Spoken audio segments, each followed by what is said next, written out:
Cristobal. At para dun sa mga mommies natin na nandyan sa bayan at excited ng lutuan ng kanilang mga kiddies ng gulay, wait lang po at kumuha kayo ng inyong listahan at ilista ibang presyo ng bilihin ng gulay kasama ating very fabulous Palengke Master Julius de Samburon.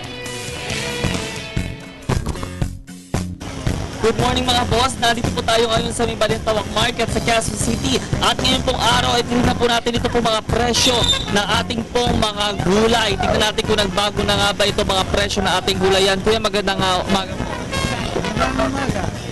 Tanong lang po natin kung nasa magkano na po ito mga gulay. Simulan po natin sa ating po mga sibuyas po.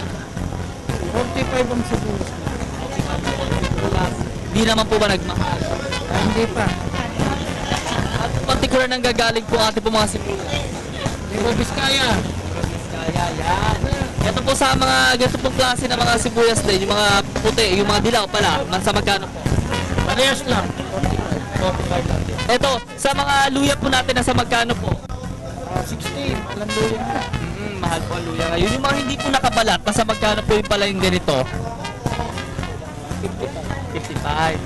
Okay. Tapos, ito mga, may pagkakaiba po ba yung presyo nitong maliit na sibuyas? Medyo mahal yung maliit. Nasa magkano po yung ganyan? 56. 56 pesos yung ganyan.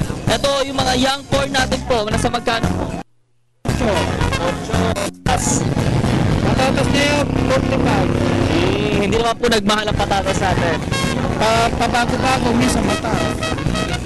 Sa ating mga repolyo po, 30 lang kilo. saan po ng Baguio, ano po ba siya? Galing Baguio yan. Galing ng Baguio. Ayan po mga boss, nakita nyo dito na talaga makikita nyo na sariwa-sariwa at presya-presya ating po mga gulay na naandito po sa may area ng Balintawak na kung saan po abang. Ngayon po nagdadatingan na yung ibang mga supply na naandito. Kuya, tuwing kailan po dumadagsa yung mga namimili po? Ganitong oras sa araw, tapos sa gabi, mga naura.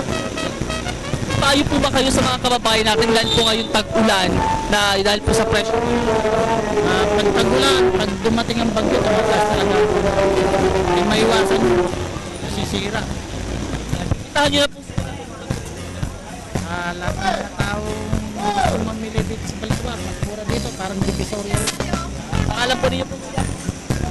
Si Tony. Tony, maraming salamat po. Yan po mga boss, dito naman po sa katapat po ng stall ni Kuya Tony. Abay, nandito po yung mga presyo po na ating po mga bagoong. May mga iba't ibang klase ng mga bagoong. Ano ito pong mga pansit at mga Mickey. Nasa magkano itong tausi? 35. 35 pesos po. Etong, ano to? Anong klase to? Alamang na puti. Nasa magkano yung alamang na puti? 50. Ayan, talagang murang-mura dito mga boss. Ito mga bagoong dito. Bagoong na pula, 35 pesos. Ayan, talaga masasabi nga nating murang-mura dito sa may area ng Balintawak Market. Kaya ano pang hinihintay ninyo? Tara, punta na kayo dito at nang makapamili na habang mas maaga pa. Yan muna ang pinakahuling mga sitwasyon at presyo palengke mula pa rin dito sa lungsod ng Quezon. At para sa Telebisyon ng Bayan, ako si Julius de Samburon. Good morning, boss!